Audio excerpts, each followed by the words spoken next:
Let's play this. This is Steve Doocy. He's got Tammy Bruce on. You know who she is, right? Yes, yeah. She's a Fox News commentator, and this stuff is all well and good, but it doesn't have any political salience at this point. I think it's good for ratings for Fox, but I don't think it's good in terms of getting Donald Trump elected. Here is Tammy Bruce with Steve Doocy bemoaning the fact that statues are not permanent. Tammy, this seems to be the number one topic in America right now. The president has tweeted out, he signed an executive order this morning as well, protecting things on federal property.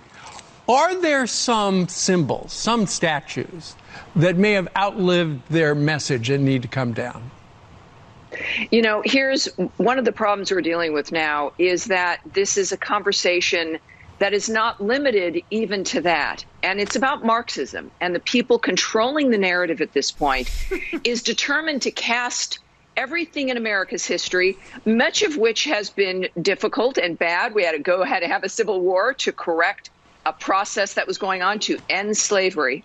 But the dynamic with Marxists is not to actually have a large conversation within the community and within America, which we've been having from our beginning. This is about erasing our past in its entirety. But more than that, even, Steve, it's about condemning us with no room for forgiveness. If you've noticed all the condemnation about systemic racism and Americans are racist and this, that, and the other thing, it is a condemnation, but with no space for reconciliation. And that's what's happening right now. They want the conversation to be about, well, you know, those people were bad and you know, obviously they were defeated. But we've seen this trend, Steve, right? It's gone from an argument about Confederate statues to Gandhi was defaced, right? Andrew Jackson, Lincoln, the Lincoln Memorial at first, a Lincoln statue, because inevitably, you know, look. Just throw them all out there. It was not the Lincoln Memorial that was defaced. It's not. But Andrew Jackson, yeah. Oh, that guy. I would tear that down and get him off the what is he on the 20 the 5? Get him off the Did we already decide on that? Our currency as well. Yeah, his statue's the worst part in New Orleans. Jackson should be pulled down. But you notice what's fascinating is she couldn't even answer the question from Steve Doocy.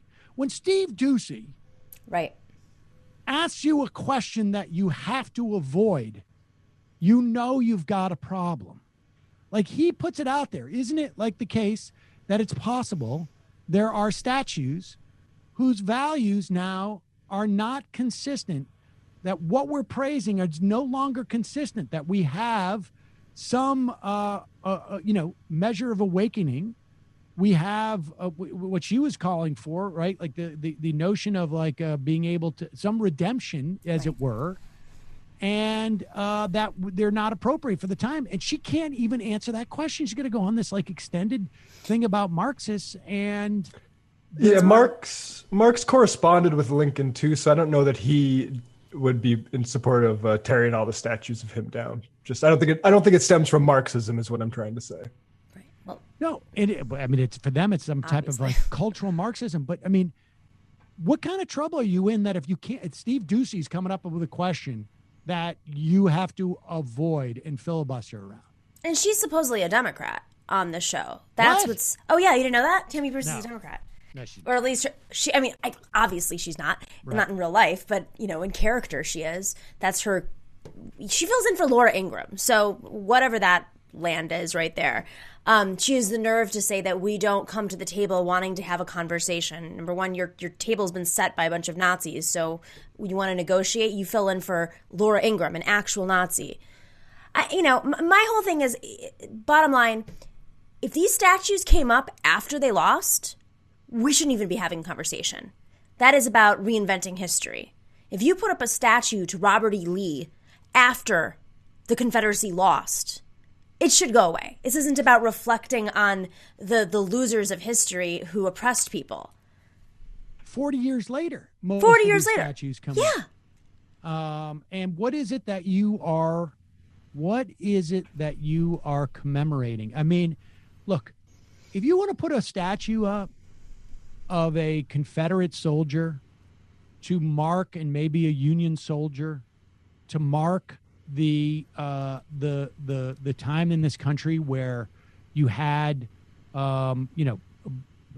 family member versus family member, or you had hundreds of thousands of people die in needlessly be in service of wealthy landowners who wanted to maintain their free labor, and maybe a union that wanted to increase taxation and wanted to diminish the economic power that the South had gotten from free labor. I mean, if that's your story, then fine. Put up a couple of statues that commemorate and in some way show some measure of regret that so many people had to die, in this instance.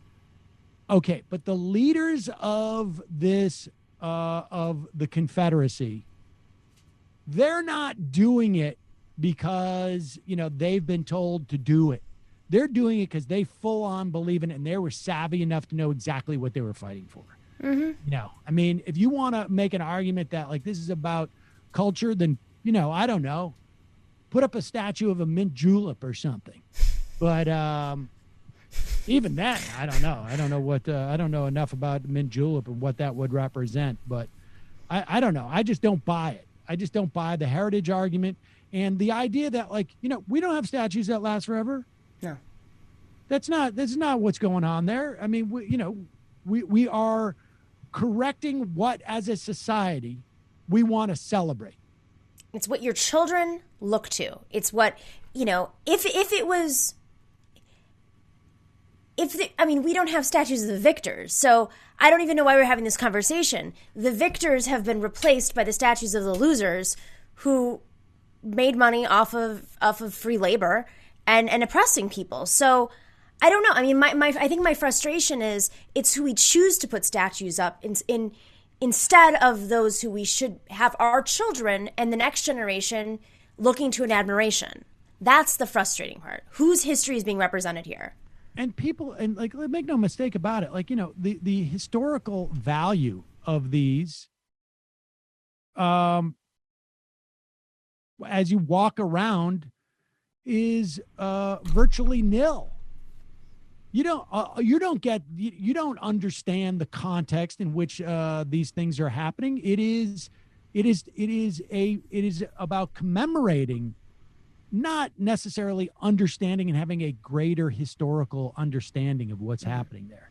It is about celebrating. It is about venerating a tradition, not about making a more informed citizenry. That's for sure. Mm-hmm. Absolutely. The Nathaniel Bedford Forrest bust in the Tennessee state capitol was completed in 1978. Wow. It's just basically, would we today put up a big bronze Confederate flag, in the town square? Why would we do that? Why would we do that anywhere? Mm-mm. We wouldn't. It's absurd. Just because it happened, 60 years ago or 100 years ago, mm-hmm. It's absurd.